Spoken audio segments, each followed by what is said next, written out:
What's going on, everyone? Today we're going to be talking about a horror slasher film, thriller. It's more of a thriller, but yeah. Slaughter High, released November 14th, 1986, starring Caroline Monroe.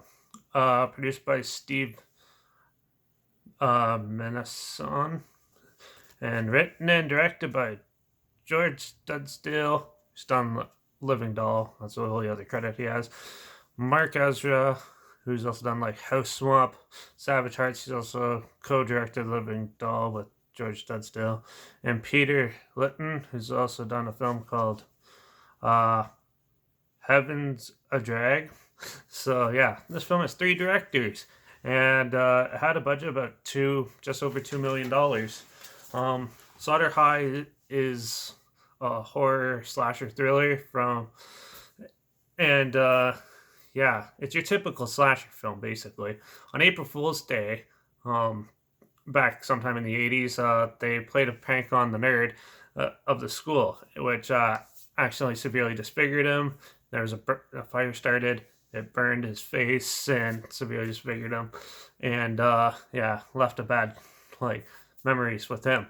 So he, a couple years later, like 20 years later, they decide to have the alumni. They decide to have a reunion, just them, at their abandoned high school. So they go there, and yeah, the groundskeeper and stuff doesn't want them there, but they have one anyways. And it turns out someone's there killing them. Well, it's kind of blatantly obvious who it is, but yeah, there is a killer, and they slowly die one by one, just like any other slasher film.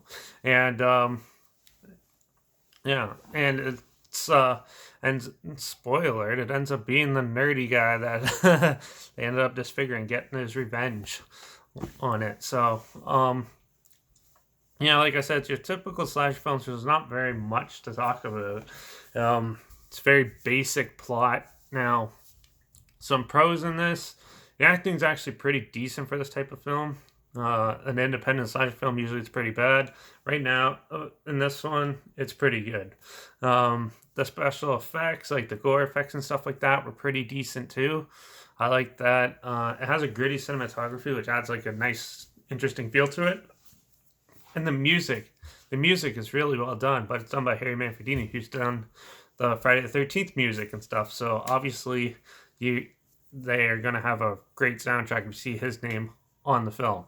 So yeah, with those there, that's it pretty much sets you up for success. The story is basic, but it's like the acting's not too bad, and yeah, so that's the positives. Out of the negatives, though, like half the characters are barely developed, and so you don't really care for them and stuff like that. So if they die, they just die. It's just like, oh, okay, that was a throwaway character, whatever.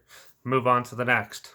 And yeah, but the setup and stuff for this film takes so long. It's like you spend more time listening to them like arguing and getting drunk and high off drugs and stuff like that. And then yeah, when the killings actually start, they're sort of like in denial about it for a long period of time.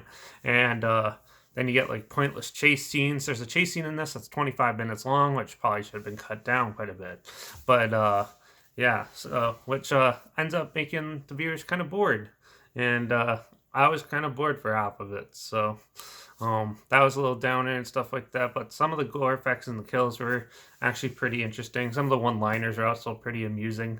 And yeah, so yeah, overall, Slaughter High is a fun little just turn off your brain and watch slasher film. Not too extensive or too crazy to deal with. So yeah, if you like that type of stuff, you'll definitely be into it, especially if you like the Friday the 13th or the Burning and stuff like that. This is more up your alley. So yeah, but for everything that I just said, I'm going to give this a total score of 3.5 out of 5. Because it's still enjoyable. It's still fun. There is some slight boredom and stuff like that, but some of the jokes will crack you up and stuff like that to break that monotony. So, yeah. Slaughter High, check it out. Trailer's linked down below like always. My Instagram's always linked down below too, where I post clips of films I'm going to review in the future on my story. And I had the title and hashtag just for fun, so if you want to find it or just guess, go for it. Make sure you follow me on Instagram to stay in the loop. Yeah, I also put the subgenre of film in the video clip as well, so people can't complain. And in case it's just something that you don't want to see or you're not interested in, you're aware of it. So yeah, because I'm that nice of a guy. So yeah, there's that. Comment down below your opinions of this. Have you seen it? Did you like it like I did, or do you think it was just a boring other slasher film that could have been thrown out and not made at all? Let me know, and I'd love to hear your opinions on it. So yeah, make sure you like this video, share it so more people are aware of it. And if you have any other films, slasher films, horror films, any films at all that you want to hear my opinions on, comment those down below too. I'll try my hardest to get to them as soon as I can.